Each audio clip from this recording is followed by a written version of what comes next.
And actually, in a way, the seminar topic about do I need a personal medical card if I already have mine with my company?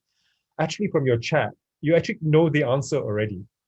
You can devise the answer. And when we asked you about your personal medical cards, all your annual limits and things like that are in the millions. you know. And then when it comes to your corporate card, or where at least your employer GHS, or GHS is your hospitalization surgery benefits, hospitalization and surgery benefits. When you ask about your GHS, then the numbers are in the thousands, right? We're talking about 100,000, 70,000, and so on. And I think that's the crux, and it's important to know because if you are, it's a big difference whether you're covered for 20,000 or 100,000. And generally, it's very, unless you work for a huge, I guess, very benefits heavy company like Petronas, someone that earns, sort of where employee benefits are kind of like a part of big incentive plan for the firm. Unless you work for a company like that, most companies will give you a basic plan that will get you over many things, but not for the exceptional stuff. I think a company is doing well, generally speaking, if they're they're covering you for at least 100,000 in medical expenses a year. If a company is providing 100,000, even 80,000, I think Nur Hisham here says 80,000. You're about okay. It's about there for company, and then the question is, do you need more? This is just some indication of the cost of hospitalization. This was done around 2018.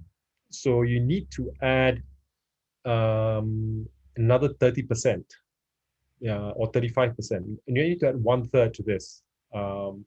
That's the craziest thing about hospitalization expenses. It is truly, truly runaway. The tough part is when you get to, I think, coronary bypass, I think 80,000, I think now that's probably breaking 100,000 already. And I think also, stroke treatment is getting higher and higher. Spine surgery, my gosh, when they have to go into your spine, I think, that all these numbers, what I'm trying to say is even the higher bound of this is actually, today is probably the lower bound, right? I think if you go to private hospitals, the number will be higher. So that number of 100,000 that companies provide is still okay. You can see that it covers most things, but I think that number will be breached, very, very soon.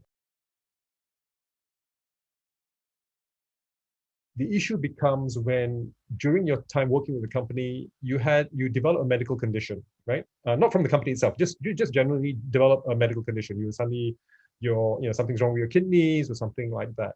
Now, when you leave the company and try to get your own medical plan, this is when it starts to get difficult because in terms of underwriting, the new insurance company will go to you and say, hey, have you had any incidents in the past of this or that? You have any heart trouble and so on, and you have to be frank, because if you're not frank, you can't claim in the future, right?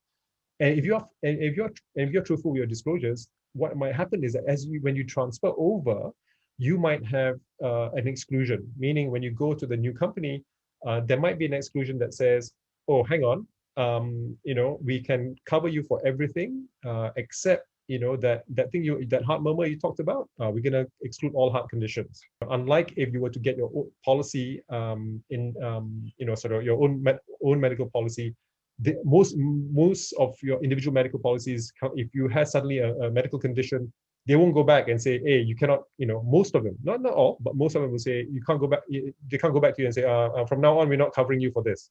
They can't. They basically have to make sure that you get through that medical situation.